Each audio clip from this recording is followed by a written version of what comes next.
Good morning, good afternoon, good evening, folks. Michael Zuber, one rental at a time, back with the one and only Mr. Greg Dickerson. How you doing, sir? Doing great, Michael. Good to see you. Nice to see you as well, man. One of the things I want to talk about is I think we have some severe pain in front of us. Obviously, the CPI number came out on Friday, which peak inflation narrative is dead. Kathy Wood's July pivot dead. September pause dead. Now we have people talking about a potential Fed rug pull with maybe a 75 or 100 basis point move on Monday. I don't know where you stand on that. But in short, the Fed is not your friend. The Fed put is dead and the Fed is behind. So more pain ahead. What do you think of all that? Yeah. I never understood. We've talked about it multiple times where this narrative of, inflation has peaked and all that. I mean, that's academics, economists, government officials, nobody in the real world that's out there that has to make a living was talking about inflation peaking or coming down anytime soon. And then the talk of the Fed pausing or, pivoting or doing whatever, that was just hopium. That was just people that are down so bad that they're pleading for the Fed to do that. And they're trying to push this narrative out there thinking they're going to convince the Fed of something. Now, Powell is an interesting bird, right? And the Fed is an interesting dynamic. They've got a real problem now because inflation is they already lost credibility. Now they're just like, we got a bunch of clowns running things. Yeah. At this point, the credibility, that's out the window. They have zero credibility. So in order to try to regain something, they've got to take serious action. So, the Fed is trying to, manage this and navigate this softish landing. And I coined a new term last week calling what Powell has to be is dovishly hawkish to land things softish, right?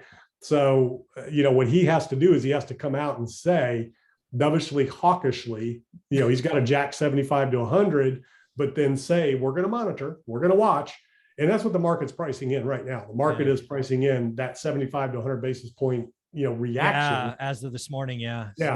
And like I referenced in the last video, you have to understand the Fed still hasn't done anything yet. No, they're at like 0.75. They still haven't really started rolling off the balance sheet. What they stopped was the purchasing. They haven't really sold yet. Yeah. So you have QT yet to come. You have real interest rate hikes yet to come. They don't have time now to go 50 points at a time. No, I think they need to come out to regain any kind of just whatever's potential steps back towards some credibility and saying, look, we got it way wrong, we missed it because of this reason, we have to react strong and go 50 or go 75 100. If they do that, the markets will bounce. If they don't and they only go like 50 or something, you might see severe reaction in the markets. To continue to because to continue to deny what's going on will do more damage than any sell-off in the market could ever do.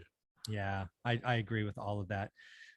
One of the things that, again, I got a Wall Street guy that I bring on every Monday in a couple hours. He's been talking about for weeks about the Fed chasing the 2-year note, right? They're chasing the 2-year, and then all of a sudden you look the last 48 business hours, the 2-year notes exploded. That's what I was looking up over here. It's now at basically 3.25, and the Fed's at 0.75. So they're 2.5 points behind now. So I'm going to push him to say the Fed really's got to go 100 and then communicate they're willing to do it again. I mean, the problem is there's no backbone at the Fed. Powell, he's weak. He's very weak. I mean, they're ignoring, real numbers. I don't know where they're getting their information. It makes zero sense. Yeah. And you've got Biden telling him behind closed doors, dude, you better tighten up. He's saying, we're not going to mess with the Fed. We're going to let them do their work. Then when the door closes, you better tighten up because, this is real. People are changing their behavior. They're feeling this, at the real level of the consumer, everything. And we're sitting here going, when they were all saying inflation is, peak and it's going to start coming down this summer, I'm like, you got to be kidding me. You go to the grocery store? What the hell? Yeah. Stuff goes up in the summer, right? Food, because everybody's cooking out, gas, travel, everything spikes in the summer. And, it's just like these guys are in complete denial. And, the next inflation print. So we just saw May. Mm-hmm. May was high. June's going to be even higher. Yeah. July's going to be higher than that. I mean, you're not going to see inflation peak if we're lucky till the end of the summer going into the fall. Then you've got energy that's going to start hitting the colder parts of the country that have to use heating oil, things like that. So this whole inflation peak narrative, it just boggles my mind. So do you think we get a 9 Right. I think the last print was 8.6. Do you think either what will be the June number or the July number actually has a 9 on it? I think so. I mean, eight Oh, six is just silly. it's a They've whisper. Yeah. suppressed the data to keep it at that level. I mean, Yeah. housing is starting to correct a little bit. Vehicles may be correcting a little bit, but you might see a little bit of an adjustment there. But food, energy, those types of things, it's not coming down. And the cost of everything else, because of those reasons, is continuing to rise. And housing's correcting. That's coming down. Maybe that's the next video. We'll talk about real estate a little bit, but the real stuff that you and I need to wake up and live every day, it's not coming down, and I don't think it's going to peak anytime soon. And the Fed's they got to take action. They got to say, what, markets need to correct. We need to reset, and things got to go back down to pre-pandemic levels. That's the first stop. And one of my theories and thesis is, if you take all of the leverage and liquidity out of the system, we could potentially revisit where we were pre-2009 crash. Because that's where QE started. That's where zero interest rates started. So ask your Wall Street guy that, because I did a video earlier today where I said, if you take all of the liquidity and leverage out of the system and you let rates adjust to nominal levels, that's 2009 before the crash. I'm going to look that up. I'll have that ready. And all this forward earnings and PE ratios and all that, they're all based on interest rate, right? That's a valuation when rates are, have been nominally at zero, that we've seen these exponential growths in forward earnings and things. And companies are earning more because we have more people and people are spending more. But if things really, deflate, and that's what stagflation is so worrisome to people, if you really get that kind of, lack of growth in consumer spending due to inflation and the damage, to people's spending ability, the question is, can you get back to those pre-2009 levels where markets were peaking then, much less pre-pandemic levels, where markets were at all-time highs, that everybody was like, this is crazy, So anyways, those are the two targets I'm looking at. Not saying that it will happen or it could happen. I'm just saying it's kind of interesting, to contemplate, could you get back to those levels? Because that's where we were after some, good run up before that 2009 crash. Markets were peaked back then. Yeah, we have a lot more pain ahead of us. The Fed has to induce it. They have to create it. There will be a negative wealth effect. It will be painful. There'll be babies thrown out with bathwater. But again, all of this is leading up to get your shopping list ready. There will be amazing companies sold at significant discounts. I keep telling folks, this is when wealth is built. Understand the headlines, appreciate them, but take action. Be prepared. Do the work. Build a shopping list. It's all the stuff we've been talking about forever. And again, you built your career by being a contrarian. So don't be afraid. Understand, appreciate, prepare if you can. But yeah, I think there's some great deals ahead of us. Yeah, there's always opportunity. And here's the thing. So I'm not going to say which ones, because I'm not going to guide anybody or lead anybody. What I will tell you is we're not at the bottom yet. Yep. There were a couple of people that are calling for melt ups and new all-time highs and just, silly nonsense that you just it's just not even rational to have that discussion right now.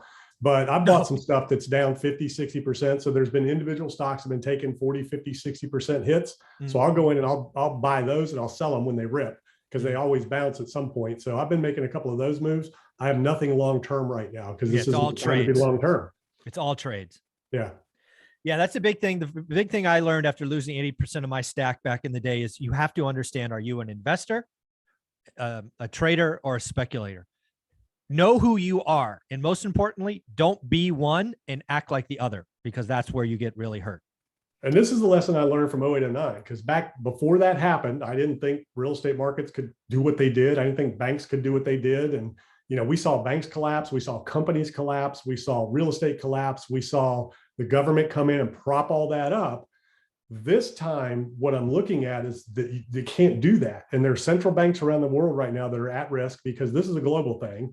So there's already central banks. There's, rumors out there that the Bank of Japan, I think, is cracking. So we've got some systemic risk, because, these guys are all interconnected. So, I mean, if you have a global deleveraging event like that and everybody has to reset, that's where I'm saying you could see pre-2009 levels.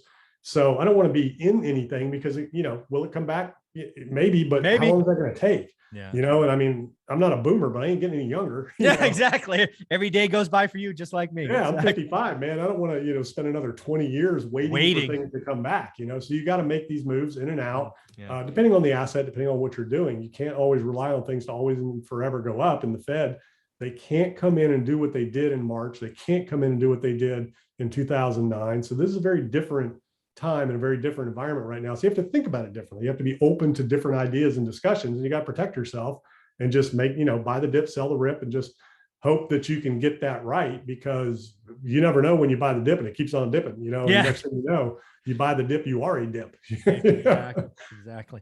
This has been a fun conversation, folks. Again, appreciate the pain, appreciate the negativity, but use it to your advantage. Get a shopping list, buy real companies that make real stuff and have real profits.